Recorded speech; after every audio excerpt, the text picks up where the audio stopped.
Magandang araw sa inyong lahat at welcome sa aking channel. Nasa Europe pa rin ang couples na sina Coco Martin at Julia Montes. Matagal na nga rin ang huli silang magbakasyon, kaya naman binonggahan at sinulit na nila ang kanilang European vacation. Isa sa unang pinuntahan nila ay ang Rome, Italy, at tuwang-tuwa ang mga netizens nang maging taga-picture ng isang foreign couple si Coco. Sabi nga ng staff ni Coco na kasama nila sa bakasyon at nag-upload ng larawan. Ano kaya magiging reaksyon nila kapag nalaman nila na Philippine Primetime King, Coco Martin, ang kumukuha sa kanila? Isa pa sa pinuntahan nila ay ang Sanctuary of St. Pio sa province ng Puglia sa Italy.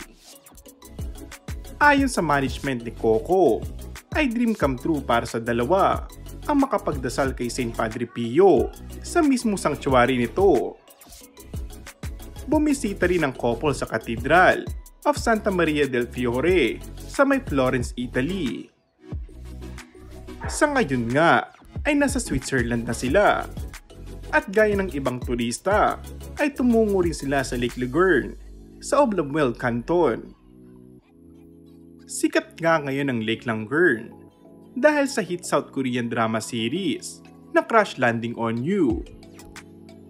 Very sweet at naka-holding hands sina Coco at Julia habang ninanamnam ang beautiful scenery ng nasabing lake. Pinansin din ng isang netizen ang pagkapit ni Julia sa braso ni Coco.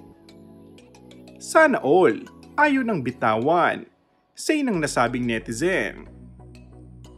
Maliban sa kinilig, ay tuwang-tuwa rin ng netizens dahil parang muling binuhay ni Coco at Julia ang lead character sa Crash Landing on You.